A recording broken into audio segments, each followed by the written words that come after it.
العاشرة مساء بتوقيت أسمر. أعزائي المشاهدين في كل مكان، أسعد الله أوقاتكم بكل خير، وإلى حضراتكم نشرة الأخبار لهذا المساء من الفضائية الإريترية. أبدأها لكم بأهم ما ورد فيها من أنباء.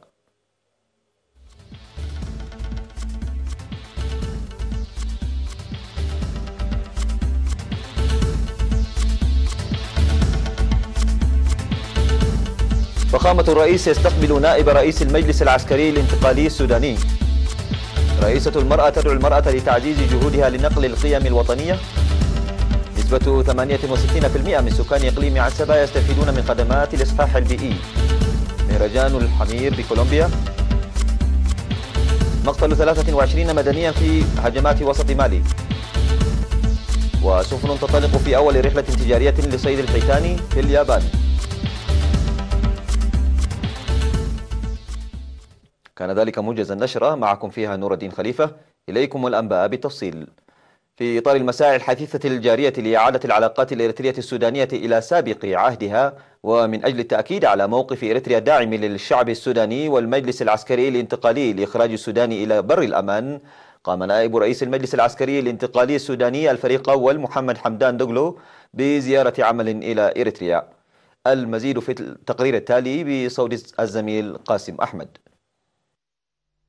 استقبل فخامة الرئيس أفورقي في 2 من يوليو في قاعة هجر نائب رئيس المجلس العسكري الانتقالي السوداني الفريق أول محمد حمدان دغلو، وأجرى معه مباحثات. وذكر فخامة الرئيس أفورقي في اللقاء بأن المجلس الانتقالي العسكري السوداني يتحمل مسؤولية المرحلة الراهنة وإخراج السودان إلى بر الأمان، وأكد مجددا دعم إريتريا هذا الشأن. وتبادل الطرفان الأفكار فيما يتعلق بالعلاقة الإريترية السودانية وتقدمها وكذلك التطورات التي تشهدها السودان.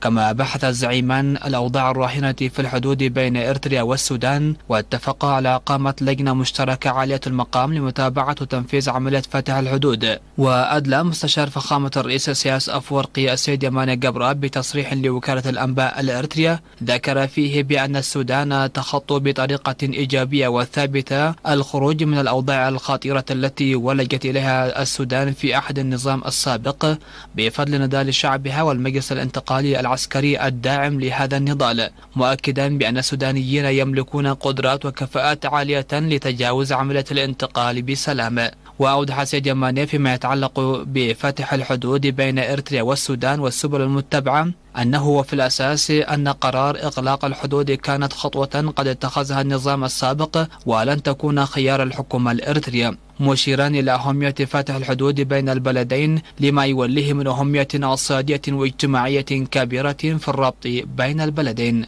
يذكر بأن رئيس المجلس العسكري الانتقالي الفريق أول ركن عبد الفتاح البرهان قد تباحث مع فخامة الرئيس أفورقي في إطار الزيارة التي قام بها إلى إريتريا في 14 من يونيو الجاري، واستغرقت يوما واحدا. تباحث بعمق حول إعادة علاقة إريتريا والسودان إلى طبيعتها وتطويرها إلى عهد جديد للشراكة.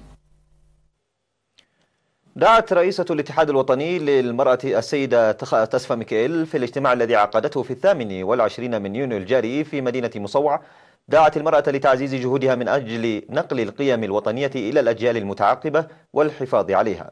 وفي الاجتماع الذي قيمت فيه أنشطة فرع المرأة بإقليم شمال البحر الأحمر، ذكرت السيدة تسفا ميكائيل الدور الوفي للمرأة الإريترية في نيل الحرية وحماية السيادة الوطنية وبرامج العدالة الاجتماعية، مذكرة المرأة لتعزيز ومواصلة مساهمتها الواعية بتأطير قوي في العهد الجديد. واستعرض التقرير الذي قدم في الاجتماع أنشطة المرأة التي سيرت في الإقليم، متمثلة في تقوية مساهمة المرأة في كافة المراحل التعليمية والأكاديمية، وتعزيز تأطير المرأة ومساعدة المرأة اقتصاديا، وإدخال موقد أدحنة التقليدي، واكتساب المرأة حرفا يدوية وغيرها من الأعمال الفعالة. من جانبها ذكرت مسؤولة الفرع بالإقليم السيدة جمعة راكي المرأة لضرورة إثبات وضمان مشاركتها الفاعلة في كافة المجالات للحد من العادات المتخلفة عبر العصور، مشيرة إلى أن الدعم الجاري بالتنسيق مع وزارة الزراعة للمرأة الناشطة في المجال الزراعي ظل يحقق نتائج جيدة. في إطار حملات التوعية المنتظمة عبر مراحل لإدخال برامج الإصحاح البيئي الأهلي أوضح بأن نسبة 68% من سكان إقليم عنسبة تسعى جاهدة لتنفيذ برامج النظافة البيئية وضمان صحتهم. وأوضح مسؤول الصحة البيئية في الفرع السيد برهاني جبركيدان عن حدوث أمراض معدية كثيرة نتيجة لقلة النظافة، إلا أنه ومع إدخال برامج الإصحاح البيئي اختفت الظاهرة في القرى التي تمكنت من تنفيذ البرنامج. من جانبهم أشار سكان المناطق التي نفذت البرنامج بالكامل إلى انخفاض ظاهرة الأمراض المعدية بفضل الخطوة المتخذة لتأمين صحتهم بإدخال برنامج الإصحاح البيئي، داعين القرى المتبقية للسير على خطاهم. بيّن الاجتماع الذي عقد في مدينة أغوردات عن ضرورة نشر حملات التوعية الجارية لترسيخ ثقافة تبرع الدم حتى مستوى القرى. وفي الاجتماع الذي شارك فيه مسؤول فروع الوزارات والاتحادات الوطنية ورجال الدين وأصحاب المؤسسات والسكان، أشار رئيس جمعية تبرع الدم الطوعي في إقليم القاشبركة السيد قبر مسكال مباية إلى أن الجمعية تسعى جاهدة لإنقاذ الحياة التي لا تتعوض بالدم الذي يعوض عبر تنظيم حملات توعية وسمينارات مكثفة. من جانبه قال المدير العام لقسم الخدمات الاجتماعية في إقليم القاشبركة السيد فرانكو كوبابا إن الجهود التي تبذلها الجمعية لتوفير الدم من أجل تجميع كمية الدم المطلوبة ظلت تؤتي أكلها، داعيا إلى نشر تلك الحملات التوعوية إلى مستوى القرى البعيدة.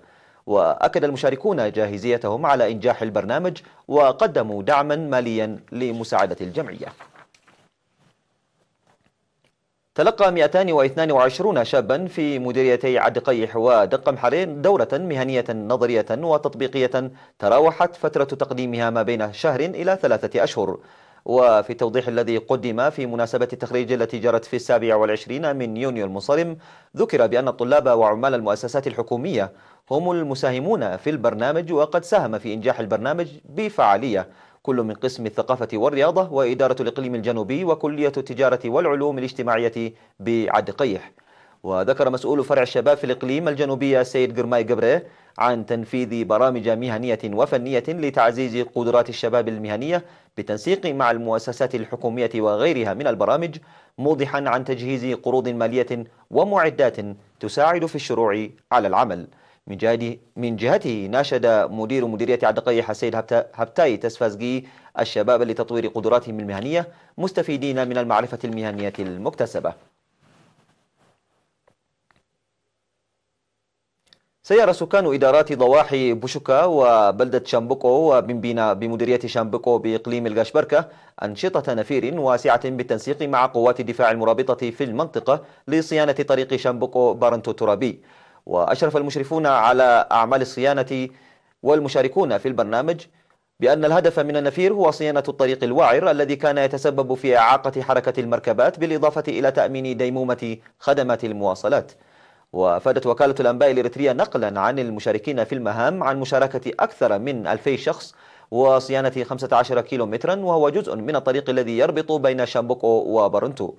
وأضافوا بأنهم يقومون بأعمال الصيانة حسب ما تسمح به قدراتهم حتى تتسنى الفرصة لإجراء صيانة أساسية وإيجاد حلول جذرية، إلا أن إنجاز هذه المهمة لا تكتمل بالطاقة البشرية، ولذلك طالبوا دعما بالآليات الثقيلة. مشاهدينا الكرام، كانت تلك أخبارنا الداخلية، فاصل قصير وأوافيكم بالأخبار العالمية، رجاء ابقوا معنا.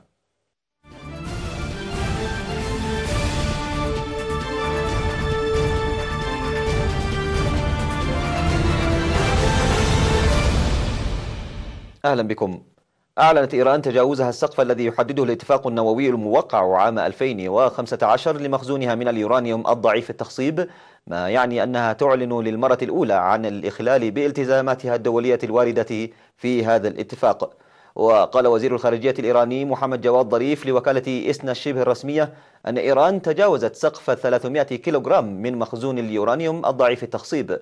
وبعد تصريح ظريف، أكدت الوكالة الدولية للطاقة الذرية المكلفة بالتحقيق من تطبيق طهران للاتفاق النووي أن مخزون طهران من اليورانيوم المخصب قد تجاوز بالفعل الحد المسموح به بحسب المتحدث باسم الوكالة الأممية.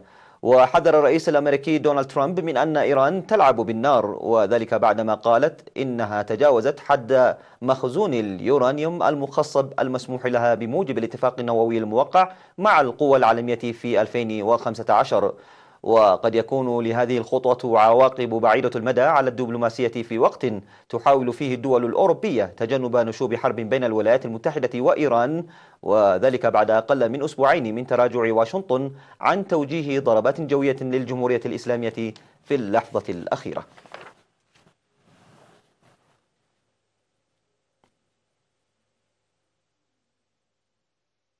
قتل ما لا يقل عن 23 مدنيا في هجمات لمسلحين استهدفت قرى في وسط مالي المضطرب، وفق ما أعلن مسؤول محلي ومصدر أمني. وقال رئيس بلدية أوينكورو المجاورة للقرى التي تعرضت للاعتداء أن مسلحين هاجموا قرى بيدي وسانكورو وساران وقتلوا 23 من سكانها. وفي حادث منفصل لقي 11 شخصا مصرعهم عندما انفجرت عبوة ناسفة بالقرب من بلدة كورو بوسط البلاد بالقرب من الحدود مع بوركينا فاسو، وفق ما صرح مسؤول محلي لفرانس بريس. وتتزايد البلدات التي باتت تتعرض لهجمات ويرتفع عدد الضحايا والقتلى، بينما يرفض رئيس الدولة إبراهيم بوبكر كيتا الحديث عن صراع إثني. وعين كيتا رئيس مالي المؤقت بين 2012 و 2013 ديون كوندا تراوري، وهو أحد القريبين منه في منصب مبعوث رئيس الجمهورية إلى الوسط.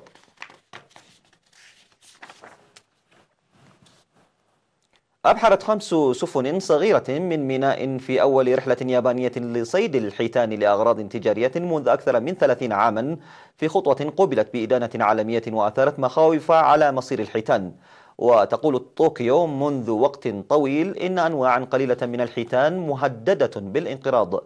وجاءت أنباء في ديسمبر عن انسحابها من اللجنة الدولية لصيد الحيتان لكي تستأنف الصيد تتويجا لسنوات من الحملات التي نظمها أنصار القطاع.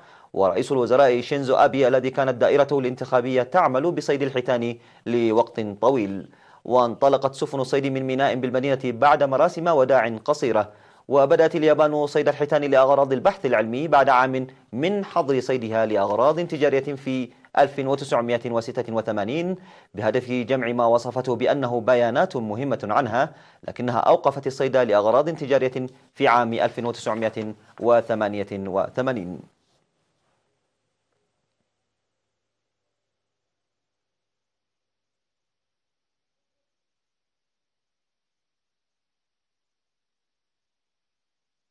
خبرنا الأخير من مكسيكو، حيث غطى وابل من البرد والثلج شوارع منطقة غوادالاخارا المكسيكية بعد وقوع عاصفة مطرية قوية. والغريب في الأمر أن مدينة غوادالاخارا تجتاحها موجة حرارة بلغت 30 درجة يوم الأحد عندما تهاطلت كميات البرد في المنطقة. وجرى تبادل الصور عن هذه الظاهرة على مواقع التواصل الاجتماعي في المنطقة التي بدأ المنظر فيها وكأنه في فصل الشتاء. من جانبه قال إنريكي ألفارو راميريز حاكم ولاية جاليسكو التي عاصمتها غوادالاخارا إنه لم يشاهد شيئا كهذا من قبل.